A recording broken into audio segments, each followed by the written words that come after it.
तो मैंने क्या किया, इसको यूं खोला है ना, तो अभी इसके ऊपर एयर थी और थोड़ा सा रॉ था, तो ये मेरे हाथ से यूं करके गरम करके छूट गया। ठीक है, जब ये छूटा है और इसको झटका लगाया जाकर, तो वो स्पॉन्ज वहां से नीचे बैठ गया। कहीं से भी आपने कोई ओवर फ्रॉस्ट नहीं करना, ये केक ओवर फ्रॉस्टिंग वाले नहीं होते, ये मैं पहले बता दूं। ये नहीं करना कि रज रज के फूल बना लेने ने और पता नहीं क्या क्या जो जो काम आप लोग करते होते हैं। पूरे 2.5 पाउंड का केक है और 2.5 पाउंड का केक यहाँ रेडी हो चुका है इस रेसिपी से 3 लेयर के साथ। और कीजिए कितनी परफेक्ट लुक है, ये देखिए कितनी परफेक्ट लुक आई है हमारी नुटेला व्हिप्ड घनाश क्रीम केक की। ये चेक कर रही हैं, ये देखें कितनी परफेक्शन है, ये देखें कितना मॉइस्ट और हर चीज़ जो है उसकी लैदा लैदा लुक आती है। ये कैसे आती है, जब ये प्रॉपर ठंडा हो जाता है, ठीक है, फिर ये अपनी लुक निकालता है। कितना कोई मॉइस्ट केक है, यकीन करें आप खाएंगे आपको पता चलेगा कि मैंने कोई स्पेशल रेसिपी आप लोगों से शेयर की है। चले स्टार्ट करने लगे हैं रेसिपी। और लाइव क्लास में मैं ऑलरेडी इस फ्रॉस्टिंग की, नुटेला फ्रॉस्टिंग की 3 रेसिपीज़ दे चुकी हूँ। एक तो ये है और 2 और हैं, और साथ ही एक और रिच स्पॉन्ज की मैंने रेसिपी शेयर कर दी है, उसका लिंक जो है वो डिस्क्रिप्शन बॉक्स में लग जाएगा। तो जी Nutella whipped cream ganache cake है ये, ठीक है, विद रिच स्पॉन्ज। नुटेला की जगह आप हेजलनट यूज़ कर सकते हैं, लेकिन मैं नुटेला का वर्ड बार बार वीडियो में इसलिए यूज़ किया ताकि ईजी हो जाए, वरना मेजॉरिटी लोग स्किप करके वीडियो देखते हैं और वो फिर हेज़लनट को, लोगों को ये नहीं पता कि बेसिकली नुटेला हेज़लनट से बनाया जाता है। तो हेज़लनट स्प्रेड आप किसी भी लोकल कंपनी का यूज़ कर सकते हैं जो भी आपके पास इजीली अवेलेबल हो। अगर आप ओरिजिनली नुटेला यूज़ करना चाहें तो कर सकते हैं, अगर आप हेज़लनट यूज़ करना चाहें तो वो भी कर सकते हैं, लेकिन इसमें मैंने हेज़लनट ही यूज़ किया, लेकिन मेंशन मैंने नुटेला का वर्ड बार बार यूज़ किया है। तो रिच स्पॉन्ज है जी, अंडे 3 अदद, चीनी 125 ग्राम, नमक 2 पिंचेस है, और ऑयल 150 ग्राम, मिल्क 60 ग्राम, मैदा 85 ग्राम यानी 85 ग्राम, कोको पाउडर 35 ग्राम, बेकिंग पाउडर 8 ग्राम, बेकिंग सोडा 3 ग्राम, 1/4 टीस्पून हीप्ड, क्योंकि मेजॉरिटी का जो है वो 2, 3, 1 ग्राम नहीं आता, तो 1/4 टीस्पून हीप्ड डालेंगे। टेम्परेचर 170 है, ये डेक ओवन का टेम्परेचर है। टाइमिंग जो है 25 से 30 मिनट है। ठीक है जी, आज मैं कमरे में बैठ के थोड़ा सा काम कर रही हूँ, आप लोगों को इंट्रो दे रही हूँ क्योंकि किचन में बहुत गर्मी, मैंने सोचा इंट्रो देकर फिर जो है वो किचन में चलते हैं। बहुत डिटेल से बताया है, जिनके गैस ओवन है यानी जो चूल्हे वाले ओवन जिसे कहते हैं, जिसे डोमेस्टिक ओवन कहते हैं, उन्होंने 200 फ़ारेनहाइट पे बेक करना है, डेक ओवन पे 170 सेल्सियस। उसके बाद आ जाएं आप जो है वेस्ट पॉइंट, हायर, जो भी हैं इलेक्ट्रिक ओवन जिनके ऊपर नीचे से रॉड अलग-अलग चलते हैं, उन्होंने इसको जो है 150 से लेकर स्टार्ट कर लें, 162 165 तक चले जाएं। जिनके फ़ैन वाले ओवन हैं, जिनके ऊपर नीचे से रॉड इकट्ठे चलते हैं, जिनका ऊपर नीचे से रॉड और फ़ैन इकट्ठा चलता है, उन्होंने 150 145 पर बेक करना है। जिनके लदा चलते हैं उन्होंने ऊपर वाला रॉड नहीं चलाना, ओनली नीचे वाले रॉड पे बेक करना। आई होप आपको चीज़ें समझ आ गई हैं। लाइव में भी 1.5 घंटे की लाइव हुई थी, उसमें भी काफ़ी चीज़ें समझाई गई हैं। बीटेड स्पॉन्ज है, पहले आपने अंडे, चीनी, नमक को बीट करना है, फिर उसके बाद ऑयल, मिल्क ऐड करना है, फिर इसके बाद ये वाला पोर्शन ऐड करते हुए आपने मिक्स करना है और फिर बेक करना है। मैंने 6 बाय 4 इंच का मोल्ड लिया है, 6 इंच 4 हाइटेड मोल्ड है मेरा, तो ये मैं ऑलरेडी भी करा चुकी हूँ, ये मैं दोबारा से करवाने जा रही हूँ। फ्रॉस्टिंग की तरफ आ जाएं जी। डार्क चॉकलेट से बनाना चाहें तो बना सकते हैं, नहीं तो मिल्क चॉकलेट भी इसमें आप यूज कर सकते हैं। 300 ग्राम, ये गर्मियों की रेशो है, यानी गर्मियों में आपने यही रेशो यूज करनी है। जब विंटर आएगा तो आपने 200 ग्राम चॉकलेट कर देनी है, ठीक है, बाकी चीजें ऐसे ही चलेंगी। तो जी डार्क चॉकलेट है 300 ग्राम, मिल्क पैक क्रीम है 100 ग्राम, डॉल्से डिलाचे 100 ग्राम, नुटेला या हेजलनट स्प्रेड 200 ग्राम। अब डॉल्से डिलाचे को मैं बहुत अच्छे से डिस्क्राइब लाइव क्लास में भी कर चुकी हूँ और लास्ट वीडियो में मैंने बनाना भी सिखाया है, लास्ट जो कि ट्रफल केक वाली वीडियो है, उसका भी लिंक डिस्क्रिप्शन में लग जाएगा कि डॉल्से डिलाचे क्या होता है, जिन्होंने अभी तक इसको नहीं देखा। तो इन सारी चीज़ों को इकट्ठा करके घनाश बनाएंगे, इसको फिर फ्रिज में रखेंगे, ठंडा करेंगे और उसके बाद इसको विप करेंगे, और विप करने के बाद हम इसकी फ्रॉस्टिंग करेंगे। तो ये फॉर सॉकिंग है। हेजलनट स्प्रेड 50 ग्राम या मिल्क 1 कप, ठीक है। आपने क्या करना है, दूध गरम ले लेना है, उसमें आपने नुटेला डाल देना है या हेजलनट डाल के आपने इसको अच्छे से मिक्स करना है और फिर फ्रिज में रखना है ठंडा होने के लिए। ठंडा दूध आप इसके अंदर यूज करेंगे। तो चलें जी वीडियो को स्टार्ट करते हैं। चलें स्टार्ट करने लगे हैं हम अपना चॉकलेट स्पॉन्ज, और इसे करेंगे बीट। ये बीटेड रेसिपी है। चीनी, 3 अंडे और नमक जो है वो मैंने इसमें ऐड कर दिया है। अब मैं इसको बीट करूंगी। हमेशा की तरह बताती हूँ कि एक ही साइड पे बीट करना होता है एंटी क्लॉकवाइज, ठीक है। अगर आप एक ही साइड पे घुमा रहे हैं तो आपने उधर ही घुमाते घुमाते इसमें एयर ऐड करनी है। आपने ये नहीं करना कभी इधर तो कभी उधर। ये मेन मिस्टेक है जो हर बच्चा करता है। और उसके बाद कहता है कि हमारा स्पॉन्ज राइज होकर बैठ जाता है, उसमें जो है एयर भी आती है लेकिन वो बैठ भी जाता है। तो रीजन क्या होती है, कुछ टिप्स होती हैं जिसको फॉलो करेंगे तो आपकी चीज परफेक्ट बनेगी। बीटिंग प्रोसीजर स्टॉप हो जाएगा और इसको मैंने निकाला। अब इसमें जाएगा जी हमारा, ये देखें कितना अच्छा बीट हो गया, वहीं टिक गया ना, ये निशानी है इसकी। जो नए बच्चे देखने वाले हैं ये उनके लिए। ऑयल और मिल्क इसको मैंने इकट्ठा डाल के रख दिया। जब भी कभी आप मेजरमेंट करें तो लहदा मेजरमेंट करके उसको बाद में आप इकट्ठा कर दिया करें, ठीक है। यूं ऐसे करके यूं ऐसे आपने डालना होता है, एक ही दफा धार में नहीं डाल देना होता। अब ये पड़ा है ना, अब क्या करना है, अब आपने इसको मिक्स नहीं करना। अब अपने ड्राई इंग्रेडिएंट्स लेने हैं और वो ऐड करने हैं, जिसमें मैदा, बेकिंग पाउडर, बेकिंग सोडा और हमारा कोको पाउडर है। ड्राई इंग्रेडिएंट इसको यूं शिफ्ट करते जाएंगे लाइक दिस और मिक्स करते जाएंगे, ठीक है। आप सब कहेंगे जी कोको कौन सा यूज करना है, कोई भी कंपनी का कर ले। जो खुले वाला कोको मिल जाता है, पायनियर, बेक हाउस, इनके कोको पाउडर्स भी अच्छे होते हैं। क्रेव एक्सपेंसिव पड़ता है और अगर आपको वहां से नहीं मिलता तो फिर ज़रा आपके पास यही ऑप्शन है। चलिए अगेन मिक्स। मेरा थोड़ा लाइट वाला कोको है, इसमें डार्क कोको यूज करेंगे तो बड़ा प्यारा उठ के कलर आएगा, डार्क वाला कलर आएगा, ठीक है। तो बेसिकली स्पॉन्ज में डार्क कोको यूज किया जाता है, फिर ये और भी रिच हो जाएगा। देख रहे हैं मेरा ये क्रेव वाला कोको है। लीजिए जी कितना अच्छा मिक्स हो गया, देखें है कोई मसला हुआ। तो चॉकलेटी स्पॉन्ज बनता है ये। मोल्ड मैंने जो लिया है वो 6x4 लिया है, हाइटेड। 2 लेयर में रहेंगे तो 2 पाउंड बनेगा, 3 में जाएंगे तो थोड़ा सा और ऊपर चला जाएगा। तो आपकी फ्रॉस्टिंग पे डिपेंड करता है आपने कितनी करनी है। चलिए जी इसको बेक करना, टैप टैप नहीं करना, इसको कुछ भी नहीं करना, ऐसे ठा नहीं मारना। ये मैं पहले बता दूं, ये काम नहीं करते होते। तो बेक करेंगे इसको 170 सेल्सियस पे। जिनके ऊपर नीचे के कट्ठे चलते हैं और फैन चलता है वो 150 पे बेक करेगा।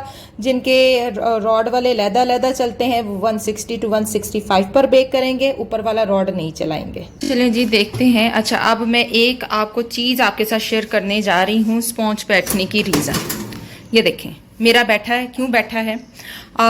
मैं आई हूँ, गैस जाने वाली थी तो मैंने क्या किया, इसको यूं खोला है ना, तो अभी इसके ऊपर एयर थी और थोड़ा सा रॉ था, तो ये मेरे हाथ से यूं करके गरम करके छूट गया, ठीक है। जब ये छूटा है और इसको झटका लगाया जाकर तो वो स्पॉन्ज वहां से नीचे बैठ गया। देखें जरा क्या हाल हुआ है उसका।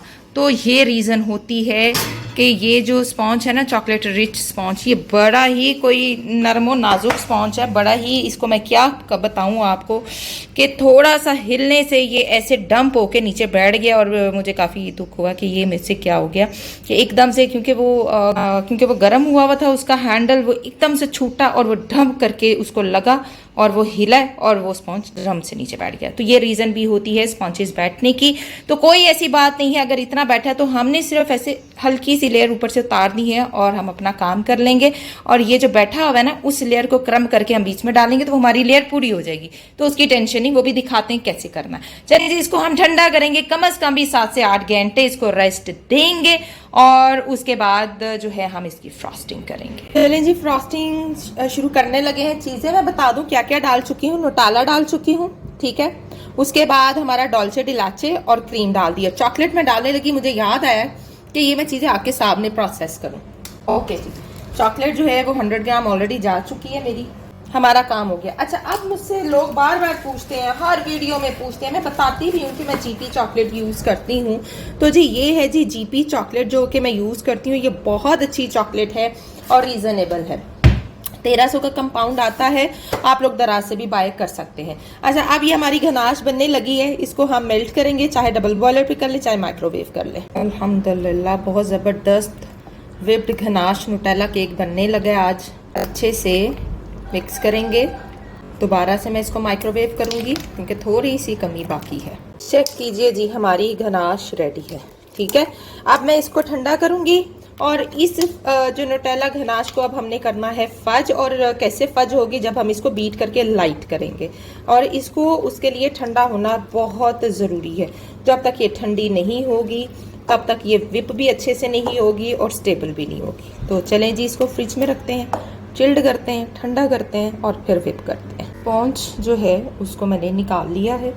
देखिए कितना प्यारा और ज़बरदस्त जो है वो मेरा रिच स्पॉन्ज बना है।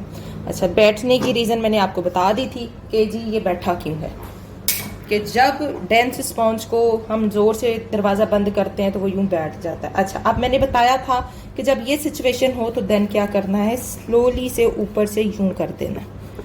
ठीक है, ये हो गया, समझ आ गई। अब ये जो बच्चा हुआ है ना, ये इसके लिए हमने रखना है। एक लेयर उतारेंगे, जब हम फ्रॉस्टिंग करेंगे तो ये इसको हेल्प करेगा यूं फिल करने के लिए। तो ये देखें जी, इस तरीके से आप इसको कवर करेंगे। ठीक है, ये तरीका होता है कवर करने का। कुछ भी नहीं होता, कोई डरने की जरूरत नहीं होती कि जी स्पॉन्ज बैठ गया अब हम क्या करें। बैठे हुए स्पॉन्ज को जो आपने एक फर्स्ट लेयर उतारी है और उसको किया, अब ये मैंने कितना ठंडा किया, 8 से 10 घंटे ओवरनाइट। कल मैंने बेक करके रख दिया था, सुबह उठ के मैं ये काम कर रही हूँ। ठीक है, कम से कम 15 घंटे इसको मैंने फ्रिज में रखा है स्टेबल होने के लिए। देखिए कितना अच्छा मॉइस्ट है ये। इस तरह के स्पॉन्ज इस तरह से काम किए जाते हैं। ये नहीं होता बना के फटाफट काम करके तो उसको डिलीवर कर देना, ऐसे नहीं होता। हर स्पॉन्ज का वे जो होता है रेस्ट होता है। चलें जी, अभी इसको मैं ऊपर से उतार देती हूँ, आपको मैंने बता दिया है, बाद में हम इसको फिल करेंगे। इसको हम रखेंगे साइड पर। आप सेकेंड लेयर तो 3 लेयर एटलीस्ट मैं निकाल लूंगी। ओहो,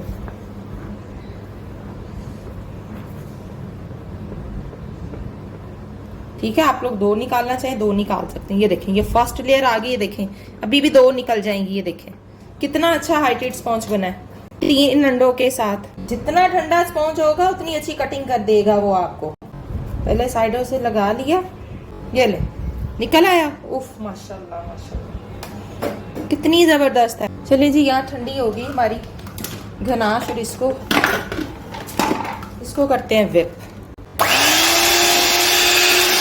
चलें जी, शीशे के बाउल में जो थी वो मेरी जो गनाश थी वो मेल्ट हो रही थी, तो मैंने क्या किया, ये देखें नीचे रखा है बर्फ़ और उसके ऊपर स्टील का बाउल।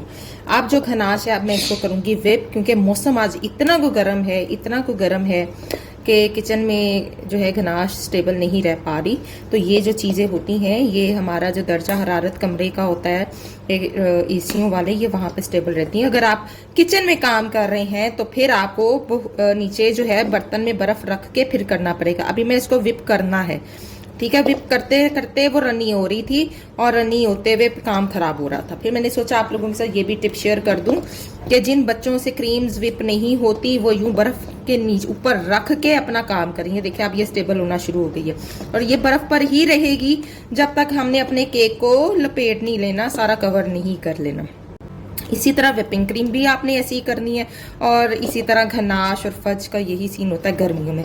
और देखिए कितनी मज़ेदार और शाइनी शाइनी है।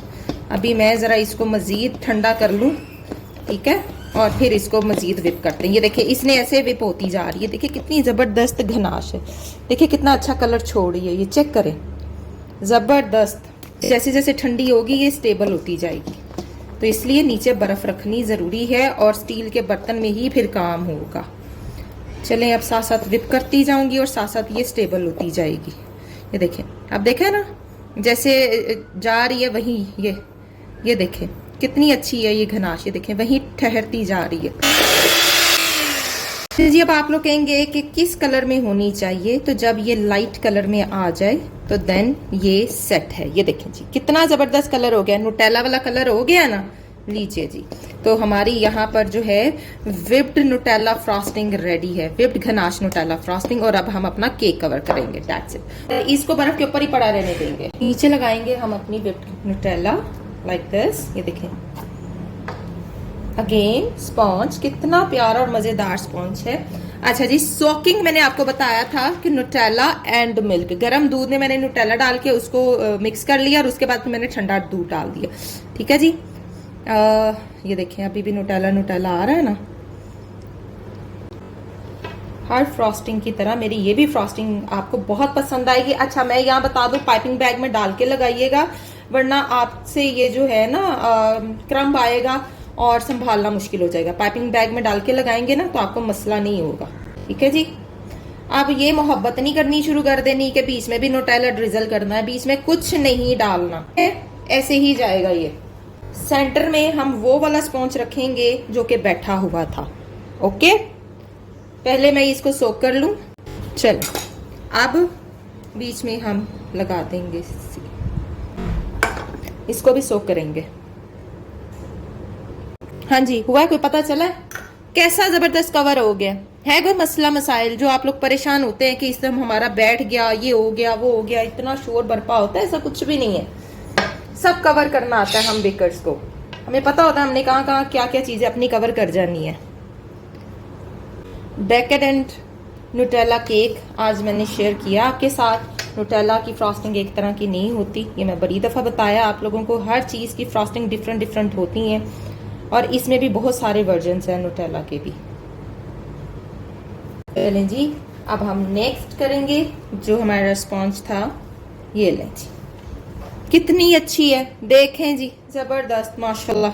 अब हमारा लास्ट टच है ऊपर, ठीक है। अब मैं क्या करूंगी, अब मैं पाइपिंग बैग के थ्रू करूंगी। चेक कीजिए, सबसे पहले यूं आपने ऊपर से इसको लेवल करना है। देखिए गर्मी है, अभी मैंने इसको ठंडा किया हुआ था, फिर भी ये मेल्ट होती चली जा रही है। देखें कितनी अच्छी है भाई, ये ऐसे ही फ्रॉस्टिंग है। और जिसने इसको डिलीवर करना है, इसको ओवरनाइट फ्रिज में रखेगा अच्छे टेम्परेचर पर, फिर डिलीवर करेगा। और ये हाइटेड केक में हरगिज इस फ्रॉस्टिंग को यूटिलाइज नहीं करना, ये सिर्फ यही 2-2 पाउंड के केक या 2.5 पाउंड के केक्स बनेंगे। यहाँ से एज बनाना है इसका। ओके, हो गया, चलो ठीक है। अब यहाँ से नीचे से जाएंगे हम। बहुत ही कम फ्रॉस्ट यूज की जाती है, ये नहीं कि 2-2 इंच बाहर निकाली जाती है, ऐसे नहीं होता। और ये पूरी हुई है, जितनी मैंने आपको रेसिपी लिखवाई है ना, ये पूरी आई है भाई इसमें। चलें जी, रखते हुए हम यहाँ से इसको नीट करेंगे और साथ साथ लेते आएंगे और बाकी जगह भी कवर हो जाएगी। थोड़ी सी जो बची है वो मेरी अभी बहुत चिल्ड है। ठीक है जी, हो गया माशाल्लाह से। चेक कीजिए, गर्मी है और मेल्ट होती जा रही है। ठीक है, आप लोग चाहें तो ये ऊपर से ऐसे ही छोड़ सकते हैं, जरूरी नहीं कि आप लोगों ने इसको घुमाना है। इसको एज इट इज ही हम छोड़ेंगे। कितना जबरदस्त गुड लुकिंग है, ये ऐसे ही भी अच्छा लग रहा है। अगर आप नीट करना चाहते हैं तो वाई नोट कर सकते हैं, कोई पैटर्न देना चाहते हैं तो आप दे सकते हैं, जैसे कि वो न्यूटेला का उन्होंने दिया हुआ लेयर्स वालों ने कि यूं यूं यूं यूं करके। अच्छा, अब आप देखते ऊपर से एक शाइन सी होती है, तो वो क्या होता है जी, आप लोग ये क्रीम को मेल्ट करके अगेन इसके ऊपर से घनाश बना के भी डाल सकते हैं, लेकिन ज़रूरत नहीं है, ज़रूरत नहीं है आपको कोई भी पंगा लेने की। ये केक ऐसे ही बहुत बहुत बहुत ज़बरदस्त लग रहा है और मैं इसको ऐसे ही रखने वाली हूँ। ओके जी, मैं कुछ भी नहीं करने वाली इसके साथ। इससे थोड़ी सी बस हाइट दे देते हैं। चलें, इसको फिलहाल फ्रिज में रखते हैं, फिर चेक करते हैं। नीट करके फ्रिज में रखती हूँ। लीजिए जी, केक हमारा चिल्ड हो गया। अब कोई भी शुगर स्प्रिंकल लेके इसको आप ऊपर सिर्फ एजेस पे डालने हैं और कहीं भी नहीं डालने। एक डेकेडेंट लुक देने के लिए आपको सिर्फ ये काम करना आपने, ठीक है जी। और देखिए कितनी अच्छी लुक आई है, कहीं से भी आपने कोई ओवर फ्रॉस्ट नहीं करना। ये केक ओवर फ्रॉस्टिंग वाले नहीं होते, ये मैं पहले बता दूं। ये नहीं करना कि रज रज के फूल बना लेने ने और पता नहीं क्या क्या जो जो काम आप लोग करते होते हैं। बिल्कुल सिंपल केक होना चाहिए और सिंपल लुक होनी चाहिए। कम से कम भी 8 घंटे का रेस्ट फ्रॉस्टिंग से पहले, 5-6 घंटे का रेस्ट आफ्टर फ्रॉस्टिंग। अगर डिलीवर करना है तो ऑब्वियसली इसको ओवरनाइट रखना। ये देखें 3 घंटे रखा है और देखें स्टेबल है, ठीक है। ये देखें कितना अच्छा और स्टेबल है। तो जी ये थी जी आज की वीडियो, लेकिन पहले मैं आपको वेट चेक करा दूं। अच्छा जी, 1420 ग्राम इसका वेट आया, तो पूरे 2.5 पाउंड का केक है और 2.5 पाउंड का केक यहाँ रेडी हो चुका है इस रेसिपी से 3 लेयर के साथ। और 300 ग्राम जो फ्रॉस्टिंग जितनी भी मैंने आपको चीज़ें बताई हैं वो सारी, उसमें से मेरे ख्याल से सिर्फ इतनी सी फ्रॉस्टिंग बची है 1/8 कप, यानी 3 खाने के चम्मच फ्रॉस्टिंग बची है। जो 1/8 कप बन जाता है ना सिर्फ वो, ठीक है। तो वो फ्रॉस्टिंग बची है मेरे पास, जिससे आप हल्की हल्की पाइप कर सकते हैं, लेकिन ज़रूरत नहीं है, ये ऐसे ही अच्छा लगता है। तो कट भी करके दिखा देते हैं आपको ताकि पता चल जाए कि अंदर से लुक कैसी है। नीचे जी कट करते हैं,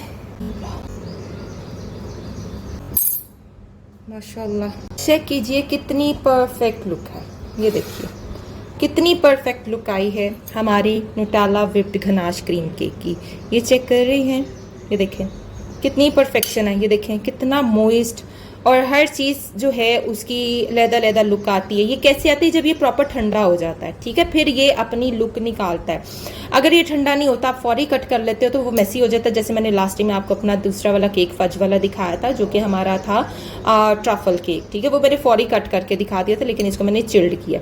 और देखें कितना मोइस्ट है, ये देखें कितना कोई मोइस्ट केक है। यकीन करें, आप खाएंगे आपको पता चलेगा कि मैंने कोई स्पेशल रेसिपी आप लोगों के साथ शेयर की है, और ये वाकई में बहुत स्पेशल रेसिपीज़ हैं जितनी भी मैं आपसे शेयर कर रही हूँ। तो चले जी, इंशाल्लाह ताला मिलेंगे नेक्स्ट एपिसोड में। देखते रहिए शफला विद शेफ नाज़िया, और दुआओं में याद रखिए और चेक कीजिए कितना कोई खूबसूरत और इंतहाई मज़ेदार केक जो है वो आपके साथ मैंने शेयर किया। ये भी एपिसोड देखिएगा और फिर बताइएगा कि कैसा लगा आपको आज का मेरा ये केक।